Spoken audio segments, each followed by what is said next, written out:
After suffering a miscarriage, Mary gave birth to Hal, their first child, in 1932.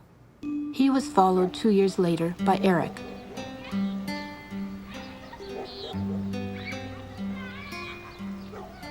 I've often wondered whether Mother really wanted to have children. It was certainly society's expectation that she did so, but she did not choose to marry before she was 26. She really had two families, two sets of kids. There was Hal and Eric, and then there was Edward and I.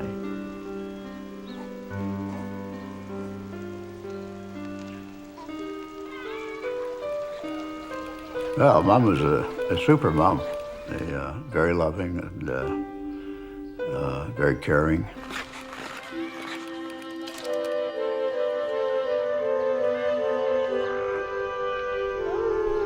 She's not the cuddly type of person. I don't remember that, but certain love was there. When you see how cuddly they are today, my mother was perhaps less the tendency in those days. But I mean, she cared for us objectively, yes, without getting too emotionally wrought up about the thing. We expected to amuse ourselves. We didn't play with our parents,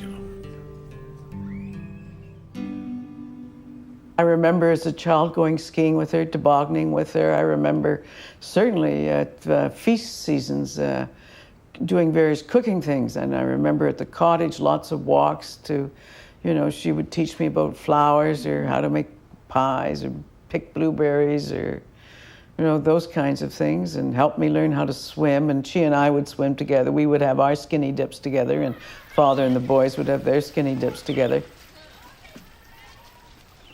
I remember very clearly the time she would hold me when I was weeping and, the real aching and empathy.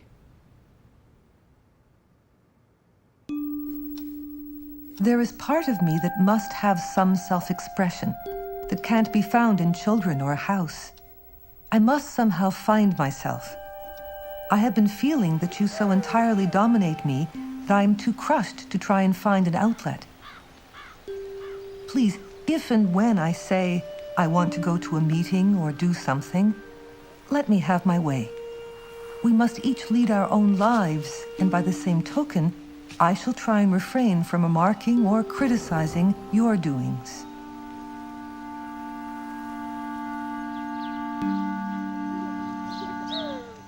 Like many women, Mary struggled to balance her work inside and outside the home. She had the help of household staff and her family. This was a highly productive time in her life. As the mother of young children, she became particularly interested in the latest theories about child development. She, I think, wanted to be a modern woman, a woman of the times. And in terms of childhood rearing, this guy, Bill Blotz, was the hottest to trot child psychologist type person in town, and we all went through the Blotz School of Child Rearing. Dr. William Blotz, the founder of St. George's School for Child Study, declared that children should be respected, treated with affection, and efficiently managed. He was convinced that this modern scientific approach to child rearing could increase children's IQ and improve their opportunities in life. Mary believed that his ideas should not be restricted simply to the children of the privileged. I started the Metropolitan Nursery School. You'll recall the 1930s were Depression years. You can imagine how much suffering there was then. As my children were enjoying the advantages of nursery school, it seemed of prime importance that children living in that area should have the advantage of nursery school.